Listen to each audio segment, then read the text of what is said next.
Hey, hey, hey! How's everyone doing tonight? Welcome, episode 8 of Zero to Hero with Nomad Erat. Unfortunately, Sean is unable to make it tonight. He is out enjoying some Monday Night Football, watching the Raiders game, so I'm flying solo. But hope you all enjoy. We've got a full episode locked up and ready to go for you all. For those of you that are new or newer, Sean and I do a 10-week season where we take a horse. This season is one that Sean bought, and we try and take him from a zero to a hero. So we are just about to wrap up season 1 here in a few weeks. But week 8 so far has been the most exciting to me, and I can't wait to share this all with you. This has just been incredible. Big news. Fear Racing Stable says Go Atlanta United. Yeah. Woo. Big soccer fan. Big soccer fan. Thank you, Zuandy. Appreciate it. Donkey to goat, baby. Love it, Zed Retro. Love it.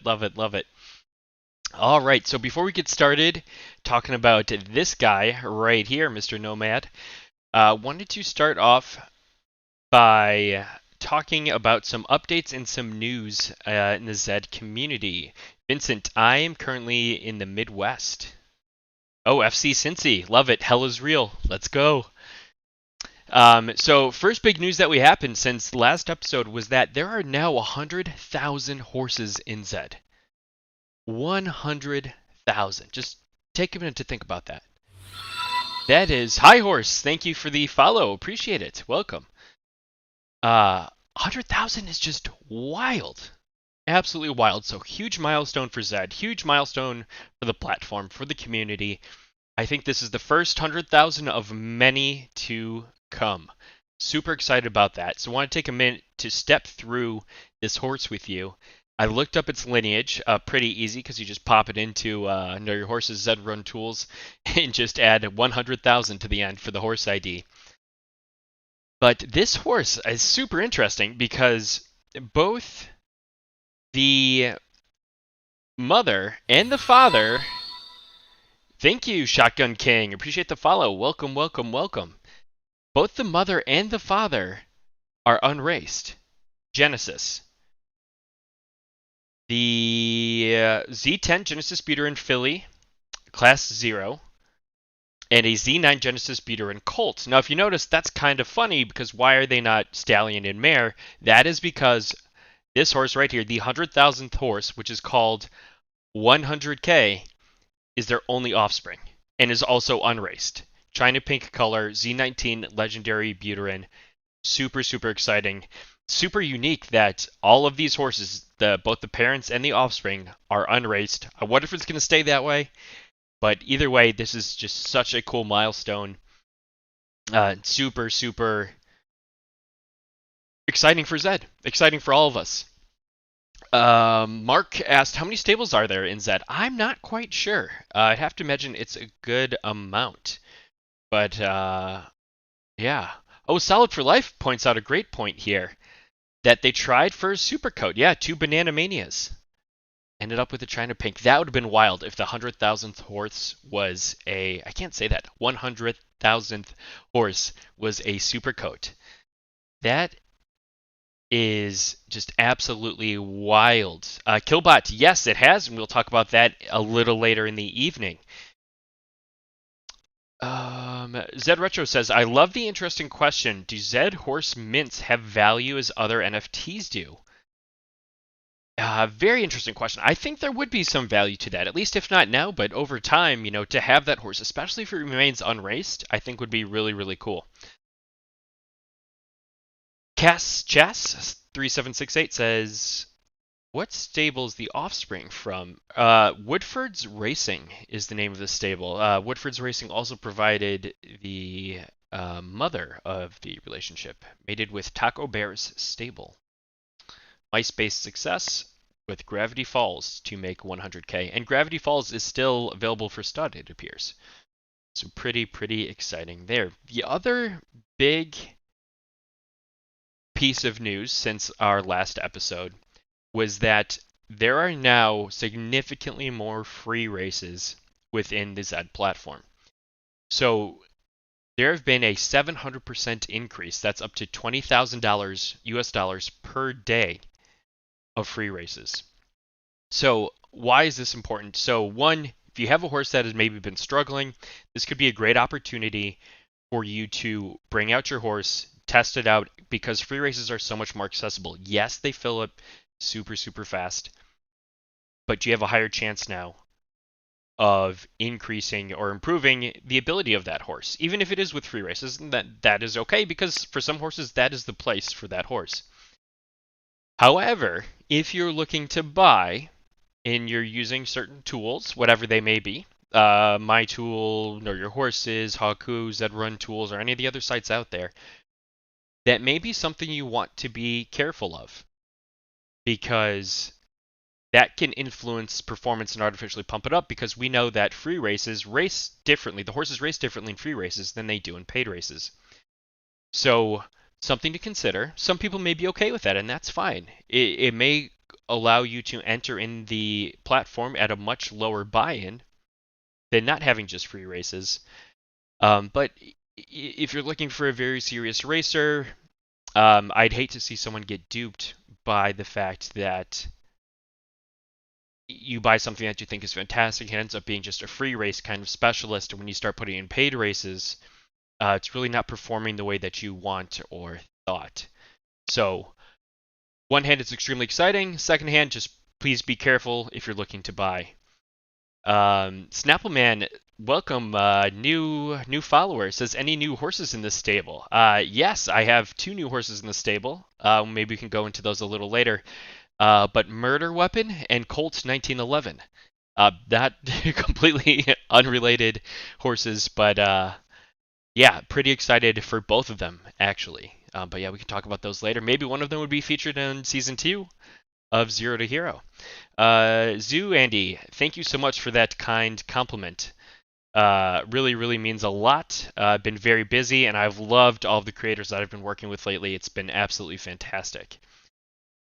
Big name stables are using free races, Chess says, but it gives a meter to see how your horse does against theirs for free. Yes, and also it can be a very key component in class management as well, while preserving ROI. So there are a lot of different strategies you can use to get into free races. I believe Zed's Chateau, what you're referring to, Zoo Andy, is when you look for a free race to end after it's run, a new one would pop in. I'm grossly oversimplifying it, but that could be a way to get ready, like to kind of prep yourself for when to pop into the queue to try and take advantage of that. Snappleman, I love the hype for Colt 1911. Absolutely love it. That is awesome. Zuandy says, buy my stable. Zuandy says, Murder Weapon is OP. Yes, he is. Oh, you raced 1911 in the Griff with Sean last night. Yeah, he did not do well in the Griffey, not at all. But I've got him dialed in now. He's more of a distance guy, so yeah, should be pretty exciting. Very, very excited. All right, so moving on now to the man of the hour, Mr. Nomad, and our kind of week 8 updates for you all. Again, super excited. Oh, we're gonna stop there on his hindquarters for a minute. That was totally accidental. For those of you that are new, he is a Z6 exclusive Nakamoto. So pretty exciting, pretty great Z number. Sean picked him up, Caribbean green color. Very fun, very cool color. One I feel like I don't see a lot of. But in week 8, we had a big, big breakthrough. Ladies and gentlemen, we got some dubs. Prior to this week, Nomad had 1 win in about 60 odd races. This past week, got 3 wins. Just absolutely phenomenal week for the horse. So kind of going through line by line here. So what we're looking at here on the left side is pre-purchase. So this is everything before Sean bought Nomad, and then here's our Zero to Hero, everything we've done after. So now we've surpassed the amount of races that we had pre-purchase, which is okay. And that's why we look at things in percents too, so we can get a kind of a closer comparison. So 80 total races. Of those races, 4 of those have been first, so that's 5%, opposed to 8.2 out of the previous time period before he was purchased. But we foresee that number increasing, and that gap continuing to shrink as we move forward. Second places, we didn't have any second places this week, but we're already ahead of where we were percentage-wise pre-purchase, which is fantastic. So almost up a full percentage point. In third place is really killing it there, almost up 6 percentage points, just under. We got 2 more this past week, which has been fantastic. In the money overall, we're at 25%, so it's up about 3.7%, which is awesome. And this next part, which is one of my favorites, is the finished distributions. Those of you that use my tool, know my site, know that I love finished distributions. The big thing with Nomad is now we have continued to add in his first through third, continue to cut his 4 through 8 and add to 9 through 12. Now, the source is still very bottom heavy. What that means is that it's going to finish in 9 through 12 a lot, which isn't great for ROI, but it's really good for class management. So in this past week, of all the races that were run, Nomad did not finish 4 through 8 once, which is huge. That is what we really kind of define as like the picture perfect U-shape. We had 5 races that were in first through third, and a handful, about maybe another 5-ish, right around there, that ended up being 9 through 12. So as a result, Nomad has been able to maintain in class 5 with only 4 points towards its class. And so for those of you that may not be as familiar, as you race, if you win a lot, you get points. So if you get first place, you get 4, second place, you get 3, third place, you get 2, fourth place, the pity point, you get 1, but you don't get any money, which sucks. Alternatively, 9 through 12, in 9th you get negative 1 point, 10th, negative 2, all the way down to 12th, which is negative 4. So if you race a lot and finish 1st through 4th, you'll gain points, 9th through 12th, you'll lose points, and that will balance you out. So in this past week recap, we had almost a perfect balance of performance between keeping Nomad in class 5, only going up, I believe, 4 points overall, because I think he was at 0 before we started, which is absolutely huge. Average position still around 7.6, not too far off the average. Average odds we've also improved, so that's down about 0.8 if my math is correct. So 10.35 to 9.58. Another thing that happened along with this week is not only did our U kind of fill out nicely, performance filled out nicely, but we got a considerable amount of flames. So our flame percentage jumped up incredibly. We're now up to 35% flames since purchase, which is huge. That's a big, big increase. We were at 18% before we made the jump. Speed went up, both the median and average, but barely. We are slowly starting to inch towards what we were beforehand. Earnings also went down because there were some bigger pot races that were entered where the horse happened to finish in 9 through 12. So overall, not terribly concerned with that, especially when you take into consideration that the first place finishes went up, third place finishes went up. Overall, kind of the show, first through third increased, 9 through 12 increased, and we didn't hit anything in the middle. So these are all great things. If you look at the chart, you see a lot of green. This week was just a huge, huge, huge week for progress. It was just absolutely incredible and a lot of fun to take in and watch. So shifting gears into week 9 of 10 coming up next week. Haven't officially confirmed with Sean, but I'm going to do that. But I can't imagine we would race anything but 1400 with this horse. Continue with how everything is going. Hopefully see that same performance. One thing I will say is that Sean has been doing a fantastic job of managing Nomad's fatigue. He's getting about 2 to 3, maybe 4 races a day. Which has really done a nice job of balancing performance versus number of races, at least in the current ecosystem. I know that's going to be changing soon, but the way he's been racing him has been huge, has been critical. So if you're a newer stable owner and you have a horse, definitely look out for fatigue, especially if you've just bought it. Is bringing fatigue into your stable? I know when you get a horse, you're excited to run it. Be mindful of that. Always watch it every maybe 2-3 races. Remember, that is an S curve. It is not linear. So after a certain amount of races, that fatigue number could drop off considerably. And after 70% stamina fatigue, I'm not sure what the correct word is at this time. It's going to change over to stamina. You will not lose class points. So if you're trying to use low stamina, low fatigue to D-class, watch for 70. That is hugely, hugely important. East Coast is in the house. What is up? How you doing? Mandalorian says I quite like Nomad 1600. Local Boy says for the fatigue tracker, are you just grabbing the fatigue before and after each race? Yeah, I'm gonna do it after. I will kind of now eyeball the bar. I feel like I can get a fairly good grasp of it, or at least like from the standpoint of do I need to check the fatigue or could I probably race again? But my rule of thumb personally for me is right around that 3 to 4, maybe 5 race mark where as soon as I get below 80, if I'm like high 80s, that's when I'm going to start to either one, look to down class if that's something I'm considering, or maybe pump the brakes on the horse. I don't want to go too much lower than that. And I found once I get to like mid upper 80s, within a race or two, I start to plummet.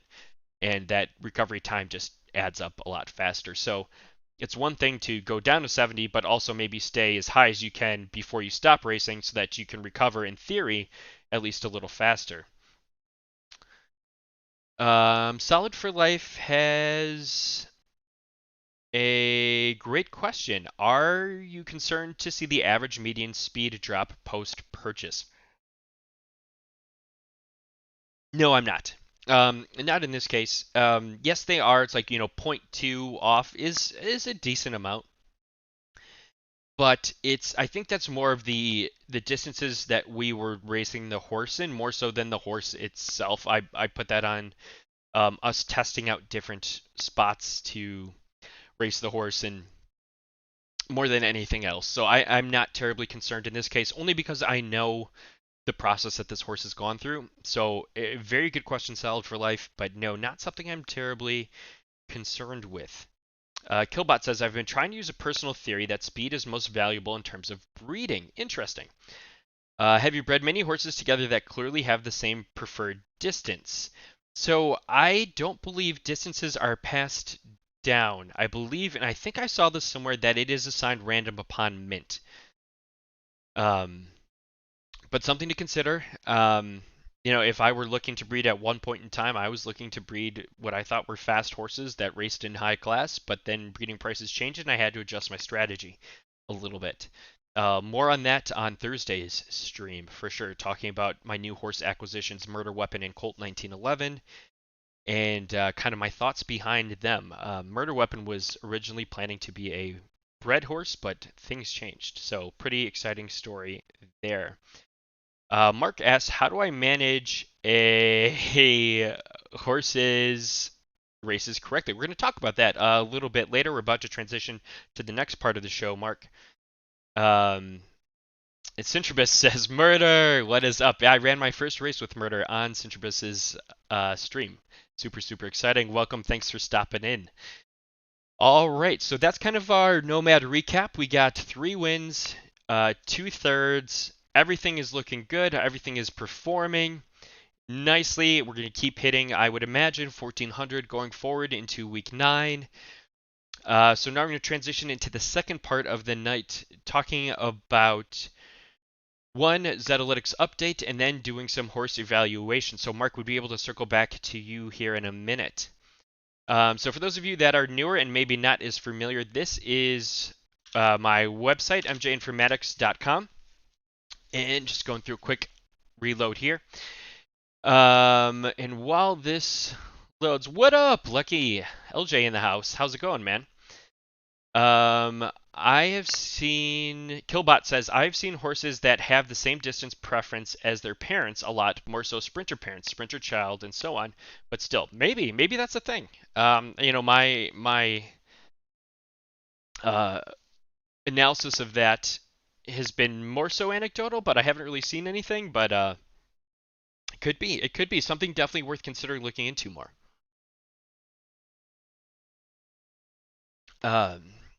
All right. So one recap that we've had, if you did not see last Thursday's stream, is that now on this site, the speeds have been normalized. So I track speed in kilometers per hour. And what normalized means is that some of the races in Zed appear to have been running as a race, not necessarily the horses themselves, but slower than the average, and some seem to be faster than the average. So basically, what I did was I took all of those races, normalized them to the average, so you can get a truer performance and a truer view on how your horse is doing from a speed perspective. An example of this, if that's still kind of confusing, is let's say I was evaluating a horse and I saw that it finished second place, but its speed was slower than Zed. Well, that doesn't quite make sense necessarily. So by normalizing the speed, most likely now that speed of that horse in that race is going to be faster than the average because it did well. So by normalizing the speed, you get a truer picture of performance and how your horse is actually racing. So, are there any horses that anyone would like to look into or would like me to evaluate for them? Please go ahead, throw them in chat, or if there are any questions about any updates to Zed, we will go ahead. Lucky Jack and Königreich going at it in chat. All right, we've got a handful in here. Killbot says Fui Moano? Let's see. And if it is just a heads up, if it is a super new horse, probably will not be in here. And there is a delay of about 24 hours-ish, just because of how the data is loaded in. But yeah, we will take a look at as many horses as we can in about the next half hour here. So starting off with a horse from Killbot, looks like 57 races. So, all right. So what I'm seeing here with Killbot is, okay, you only have, so not many races at a lot of these distances, except for 26, 24, and 1,000, which is crazy because 26 hardly ever shows up. So that's actually, honestly, I'm kind of impressed. So what I'm seeing with 2,600, despite being the third most race distance, is that, 36% of the time you're finishing the top three, but a downside to that is you are finishing very heavily in position 4 through 8 a lot, so 63% of the time. And that's going to really hurt your profitability, which can reflect over here. So that's definitely something to consider. So you're currently using 1,000 to sandbag. Okay, I like that because your 9 through 12 is very heavy. 64% of the time you're getting a good amount of negative points. I think that's a smart strategy if that's a way you would like to go. As far as a distance to consider a race, I would look at 2,000 a little bit more. You're pretty balanced here. You're a little bottom heavy, but the times you did come in, which looks like only once, you came here. You are running it faster than Zed and at a tighter deviation. It's hard because you're running these a lot faster, but it's not necessarily turning into profit. So I would look, I see your average fee here, 0.2. Let's maybe cut that down a little bit. Let's stick maybe the $2.50 races, but I see, yeah, pretty consistent class 5 there. So if you want to go back to 26, maybe cut that fee down if possible, to try and help swing things a little bit more in your favor towards that first through third.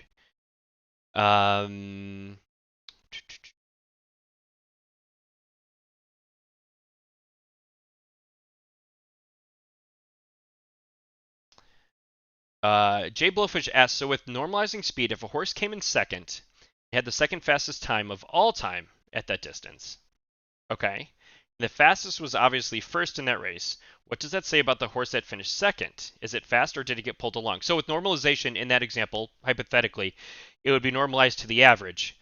And so it could say, hey, this is the fastest overall, but it's going to be brought closer. So it's still going to be fast and not necessarily pulled along, if I'm understanding your question correctly, Jay Blowfish. But good question.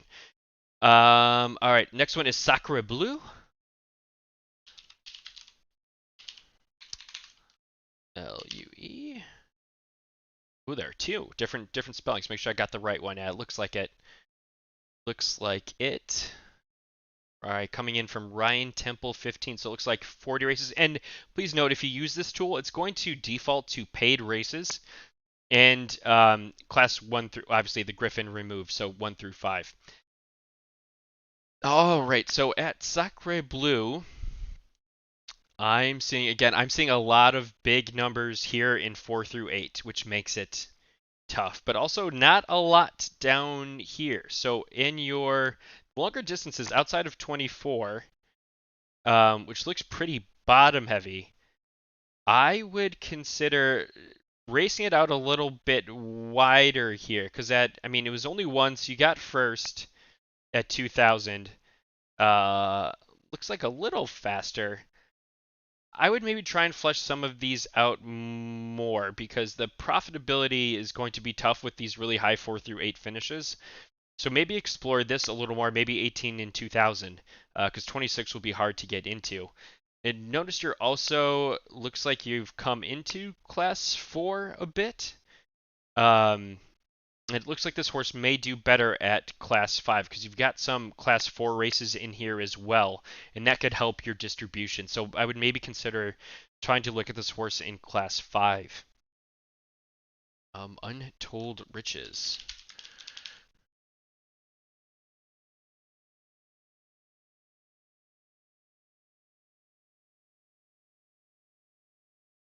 Whoa. All right, Untold Riches, we have 21 races. Again, not a lot. So just kind of, I'm going to go left to right with this one. So 22 seems to be sorted up top, and the reason why 22 is sorted up top is because it's a hidden calculation that I'm doing of a distance. Think of it as like a distance guide. It's not distance preference, but it's saying, hey, this could be a place that you would maybe start to look at. It's not necessarily saying this is the preferred distance. This is the only place you should look. It's a consideration. It's a consideration. So the top is not always necessarily the best place to look. So 6 races. You're averaging 2 races a day up top right here, which is huge. So it looks like you're definitely considering fatigue very well. So I'm noticing some big variance in fees here that looks a little concerning. That are very high, especially for a horse that doesn't have many races. That can be a little dangerous. Usually, for me, my strategy is if I'm looking to increase an entry fee, that's after a lot of sustained success in a distance in a class. So that could definitely be throwing things off a little bit for you. That being said, it looks like you won a big race here at 1800. And again, I'm seeing 33, 66, 33. I love that 66 right here, and then that 0. Look at those class points. Running faster and at a tighter deviation. I'm very interested in 1800. I would give that maybe another 2 or 3 races and see how the distribution holds up. Where are you finishing? Is that still going well for you? Looks like 2400 was run ridiculously fast. You can see that the red is definitely out in front there. That would definitely be another place that I would consider taking a look at, but be careful with your entry fees. And let's look at 1800 and 2400. Again, none of this is financial advice, but if these were my horses, that would be a strategy I would consider. It's hard when you have so few races, really kind of dialing in to find out where a horse is performing to start. And you may have success in a class at a distance.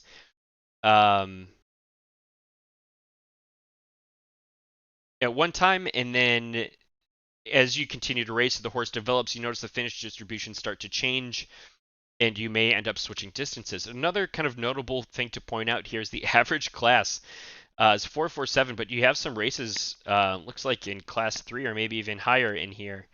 So definitely work on your class management. I would race within your class currently and try and keep it out of some of those other classes. Nice. So just circling back a little bit to Killbot, said that previous owner did all the expensive races. Yeah, so that can be an opportunity to look at when evaluating a horse.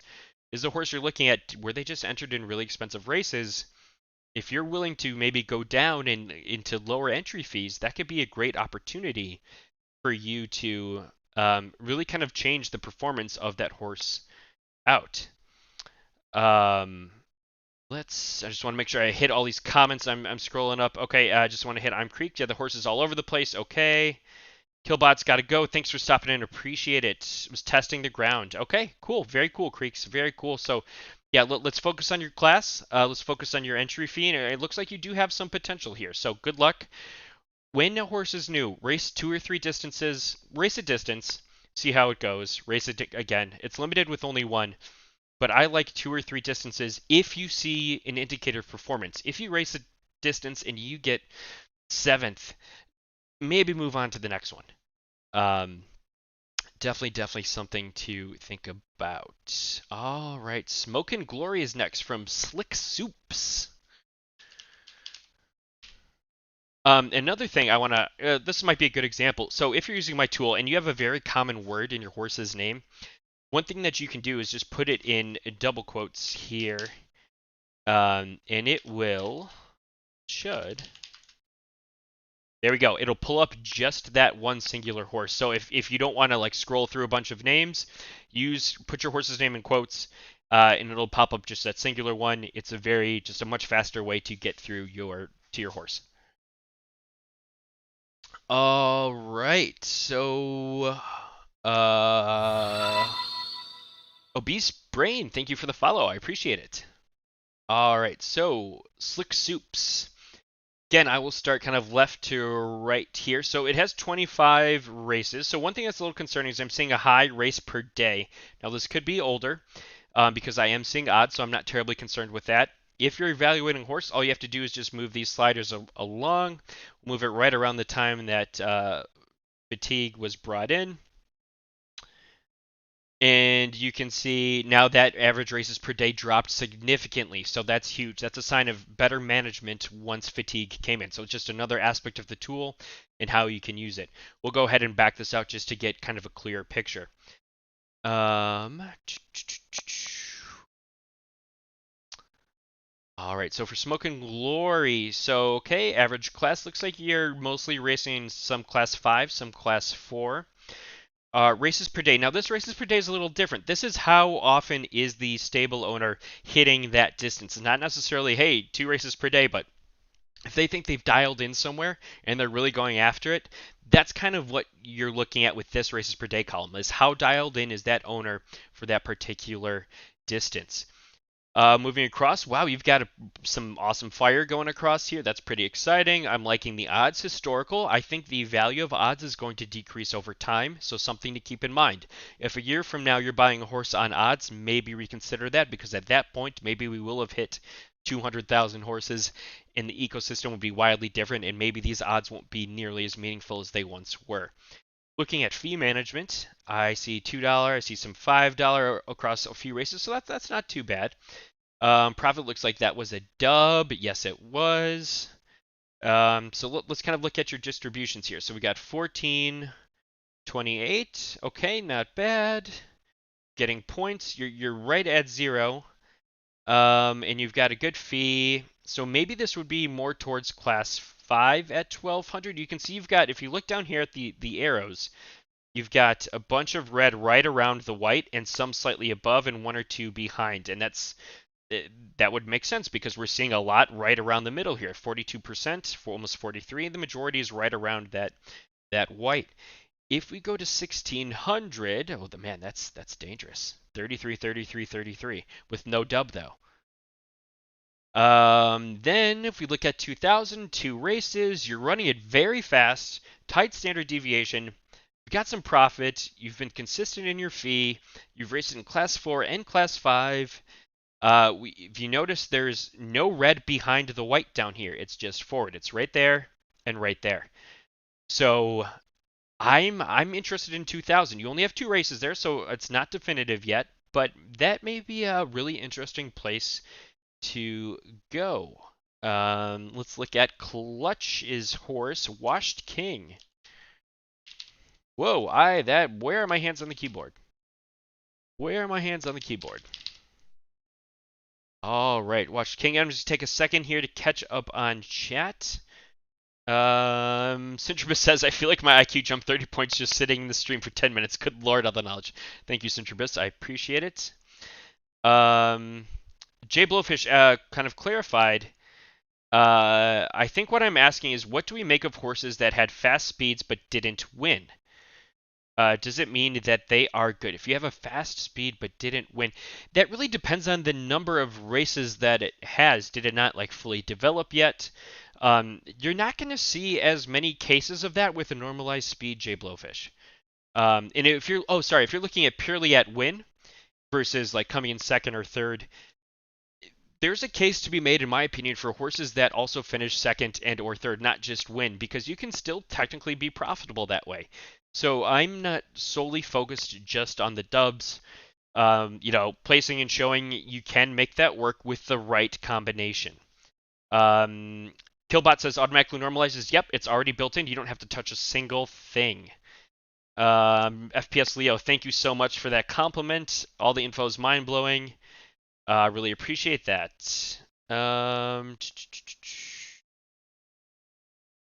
Horses all over the place. All right, just want to make sure higher fees means better competition. Yes, it can. Not as much in Class 5 and Class 4, Vincent, but once you start getting in Class 3, from what I saw about a month ago, that's when things really start to change. Souls Vanish, thank you. Absolutely. The more we share, the more we get better as a group, the more Zed grows, the more we interact more, the more we race, the more fun we have. Everybody wins. Everybody wins. All right. All right, so circling back, let's look at Washed King. Again, I'll just do a kind of slow, we'll go top. So Washed King, paid races, class 1 through 5. Well, if you notice on a lot of my streams, I don't use the class filter as much. The reason being is because a lot of these horses don't have a lot of races. It's most likely in class 4 and class 5. If you have a horse that has a ton of races, and let's say you've raced as high as class 1 or even 2, you're currently sitting in class 3, and you've run the full gamut of things, that's when I would use the class filter to dial it in and really get a more accurate idea of your performance within that class. Otherwise, I'll keep it pretty much open.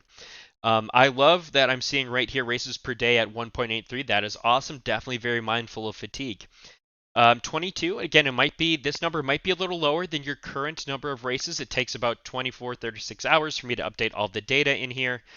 There's just a slight delay in things. So again, if you've just ran your horse like 3 times yesterday, it may not be in here yet, but a little patience, and I promise your horse will be in the next day. All right, so I'm seeing 22 races here. Getting some, wow, fire in a lot of different distances. Okay, pretty good fee. Oh wow. Okay, look. Whoa, this is beautiful. I have to take a picture of this. 2,400, 9 races, great races per day. Average place is pretty solid. Fire 33%. Okay, average fee is low. Profitable. 22% win. 55.56% first through third. Super low 4 through 8. And a 33% 9 through 12. That is going to be an awesome distance. You're going to have a lot of fun there. Now, alternatively, if you're racing in that distance and you find yourself doing super well, I know you don't have a lot of races, but something called a down button. That's where I use this average points column. So you can see that's how many points you get per race on average towards your class. The more points you get, the higher in class you move up. So I see right here you've got at 1,400 minus 3. You finish there 100% of the time. It's only one race, though. I see 2 races. You're 50% of the time here at minus 2. That is a great negative number for average points. So if you want to consider if that's part of your strategy, I know it's not for everyone, and that's okay.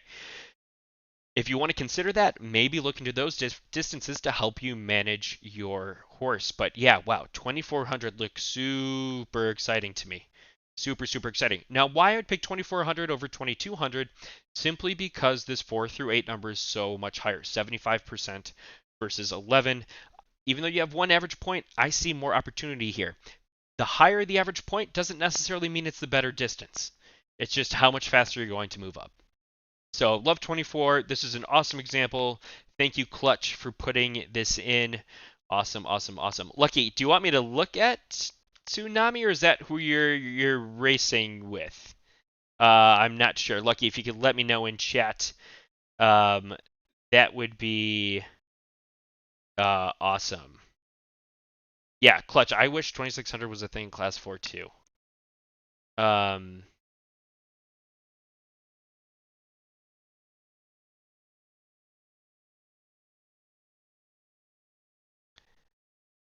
all right, Lucky, waiting to hear from Lucky Jack. We'll move on. I'm not sure if that was an evaluation question or just one that he was talking about. We will move on to the next horse quick. Please take a look at Vincent says Netuno. If I'm mispronouncing that, let me know. Let's see if Lucky says anything. Nothing there.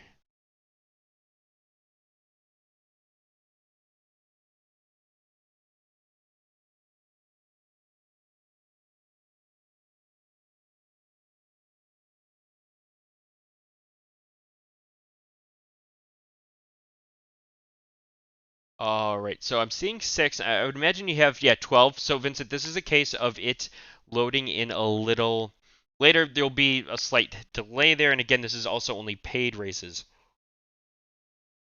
But another point was brought up. So let's just expand it out just for the sake of this example. Um, and then we'll switch that to all.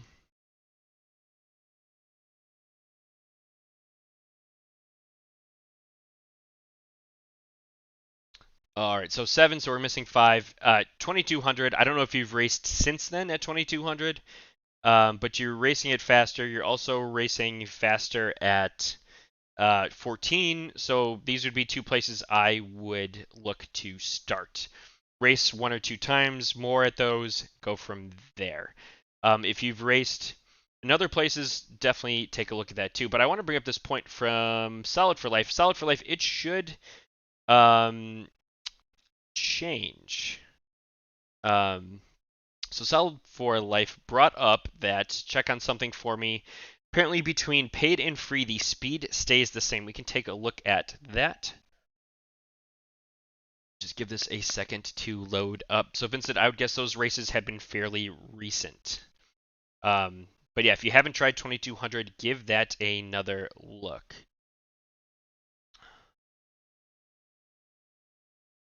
And I will go on to the next horse while we load this up. Just want to double check this. Solid for Life, great point that you brought up.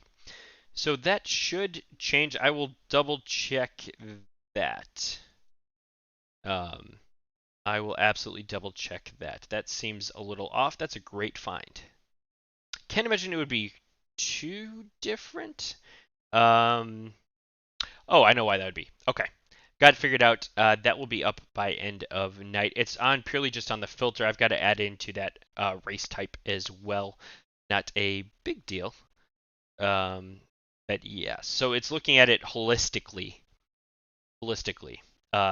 Currently. Solid for Life. All right, what is our next horse? Northern Voyage. Let's take a look. Good point out, Northern Voyage. Thank you, bot lady. I appreciate that.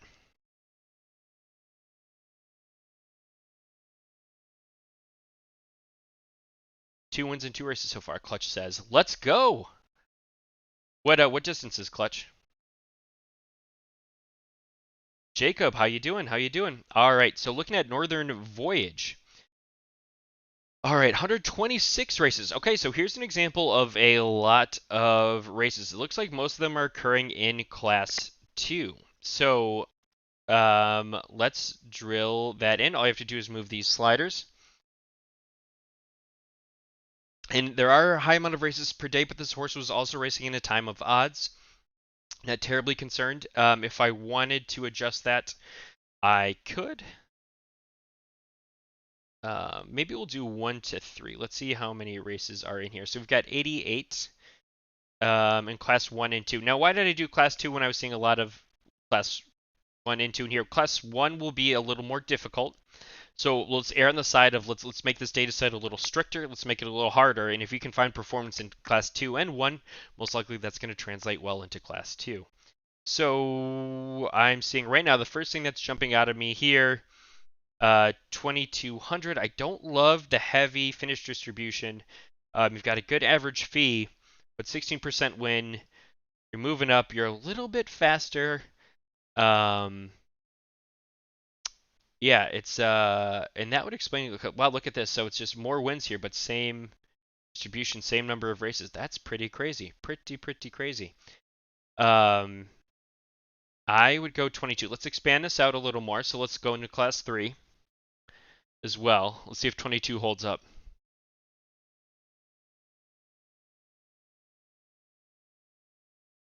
Yeah, 15%, 30. I would go with that for now. I love this though, actually. Whoa, hold on. 2,400 coming out of nowhere. Um, this looks very interesting because you have a higher average fee.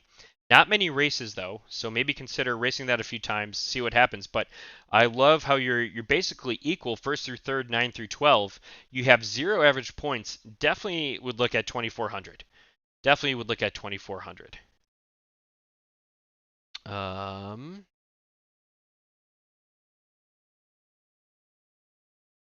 2,600 with washed. Awesome clutch. Awesome. Let's look at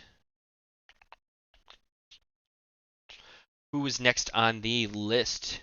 The Vanishing Hitchhiker from Rorca. What is up, Rorca? How you doing?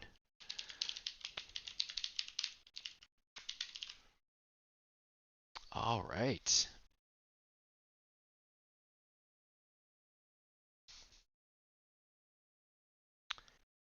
One second while it processes through it all.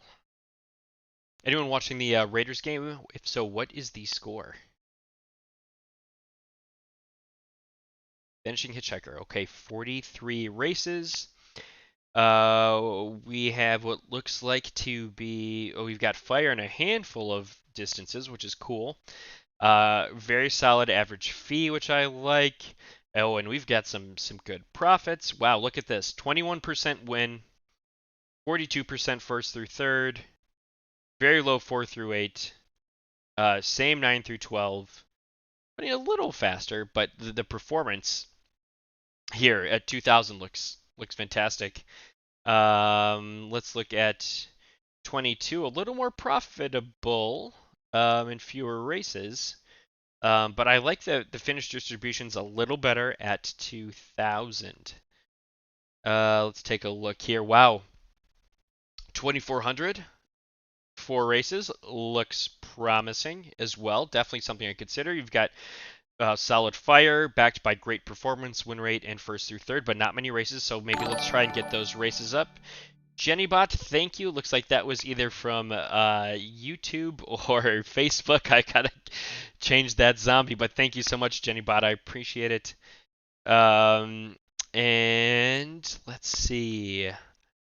Anything else that's really sticking out? Not too much. Yeah, so I like 24 and interested as well in 2,000. All right, we will do 1 or 2 more here quick. Zoner. Check out Z Geek from Good Boy. Z Geek. Absolutely.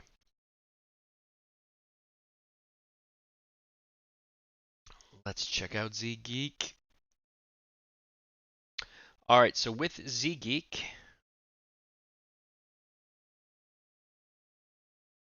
okay. Yeah, I'm seeing 2 things that really jump out to me here. Just kind of starting at the profit column. So before in being the stream, we started on the left. Sometimes I like to start in the middle. And I see this jumping out. 20% win, 43% here. Almost the same 4 through 8, which I don't love. You're running it fast.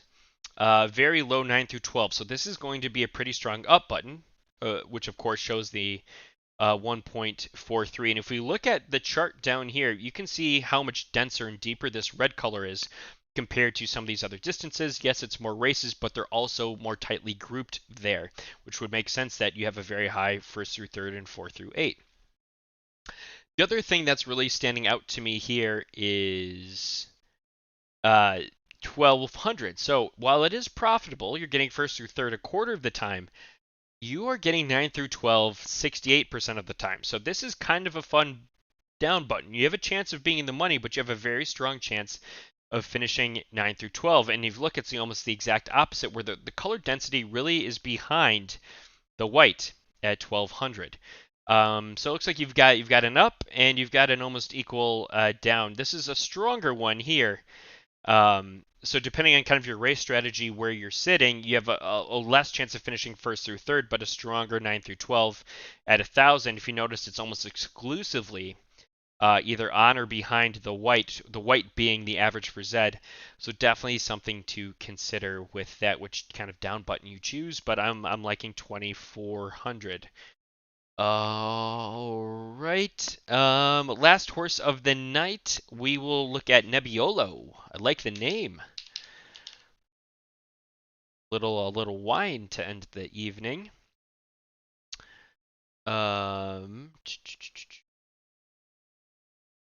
Nowhere Co says the amount of deviation from a horse's average ability is given randomly at birth. Minting cannot be influenced by a stable owner. Absolutely correct. Absolutely correct. Thank you, thank you, thank you. But this is passed down. Every racehorse is born minted with unique DNA and a fixed set of characteristics, variable factors, ability score, distance preference, fatigue factor. Very, very cool. Thank you for sharing that, Nowhere Co. FPS Leo says Wash King's looking like he wants all of the smoke. Uh, all right, we'll do this and we'll wrap up with some chat questions after this horse. So, all right, I'm seeing 22 races. Not many, but you've got a handful in all these different distances. Some strong fire distances. Average fee is a little higher than some. Not as profitable, but okay, so 6 races. 3 of those 6 you won. Wow. And then 33. So this looks like a very strong let's move up distance. Looks like you're in class 4 right now with solid fire. So I would definitely consider looking at 1800. Looks like you're doing pretty well with fatigue, managing your fatigue by 2.444 races per day. I don't love how often you're finishing 4 through 8 in 2000, but that could also be an influence of your fee. So maybe look at dropping that down a little bit. And let's see, what else are we seeing here? 1200 looks interesting. Maybe erase that out a few more, but I would put your focus on. I mean, this could be something too. It doesn't have a lot of races, so you have some considerations, but I would start by putting your focus on 1800 in Class 4 for sure. It looks like it was solidly raced in Class 4 only, exclusively. Raced pretty conservatively. You're getting fire, you're getting performance, you're racing it faster.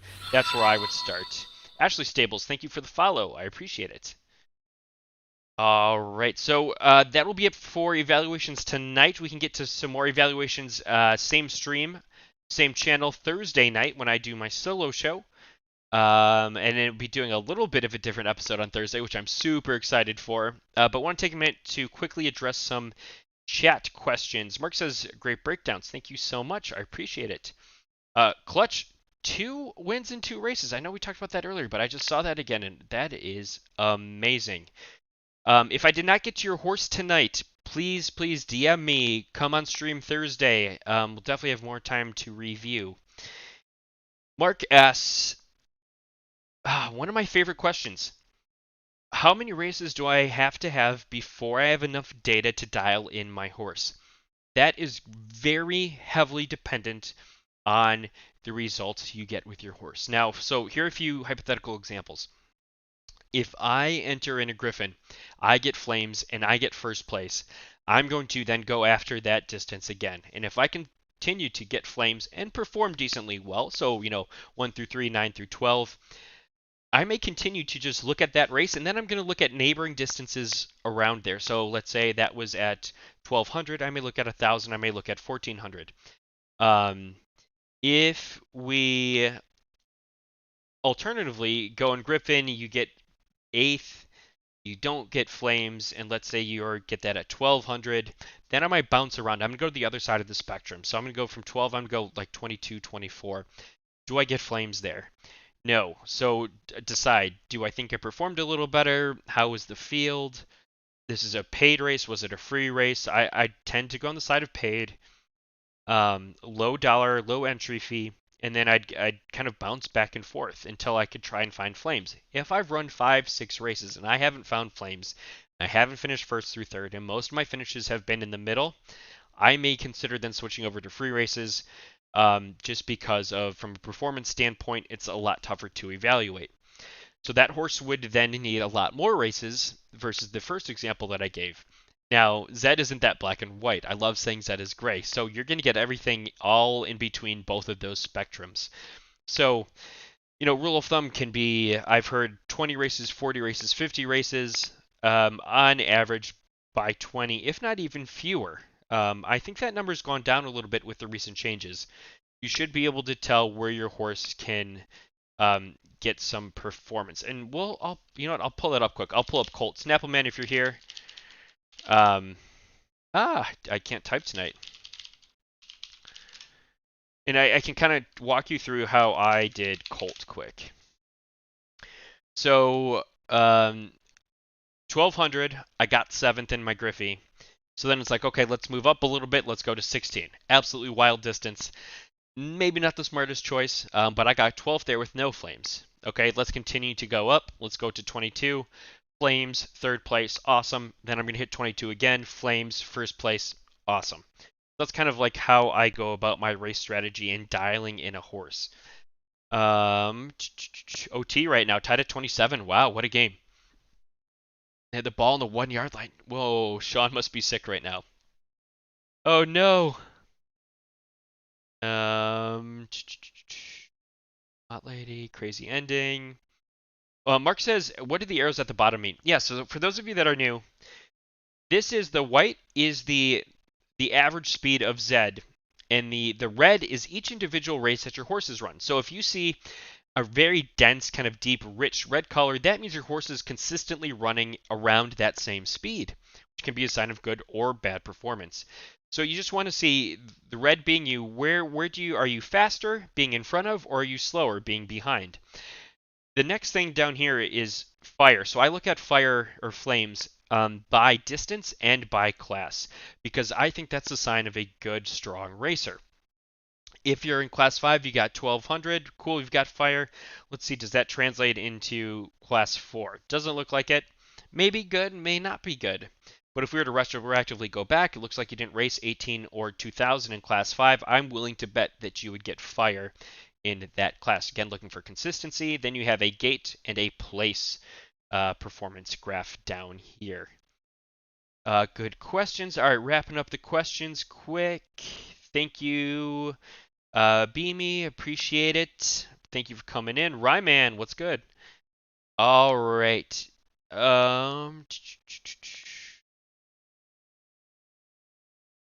Jay Blowfish says, I have a horse that has done very well at $15 races class 4, but not so well with the small sample size at $25, but is getting flames. Only 3 races and had 10, 10, 3. Should I keep racing at that price or rule it out already? So I would look at, if that was my horse in my situation, Jay Blowfish, I would look at the profitability. Am I still profitable? Because you're putting a lot of money into these races. If profitability is starting to tank and you're getting better performance at 15, I would shift towards 15 and keep racing at $15. If you have the profitability, the leeway to go into 25, not financial advice, for entertainment purposes only, I would then say try that again because of where you're finishing. You're finishing 10, 10, 3. If you're finishing 5, 7, 8, 6, I would maybe get out of that. Flames can be an indicator of performance on a level, but not always. That's why I prefer to look at finished distributions over flames themselves.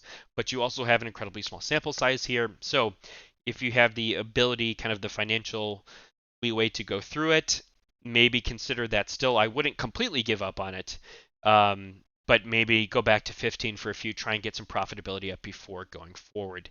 All right, I think we will wrap things up for tonight. Again, if you have questions, go ahead and shoot me a DM on Twitter. Follow me on Twitter. You can just shoot me a message there too, outside of a DM. Follow me on Discord as well. I will throw my socials in chat quick. But please reach out anytime. High Horse, thank you so much. Appreciate you all. Thank you, new followers. Welcome. I will see you all Thursday night, 7 p.m. Going to be an exciting stream. We are going to be racing, talking about some new horse acquisitions. It's going to be exciting. Appreciate you all. Thank you so much.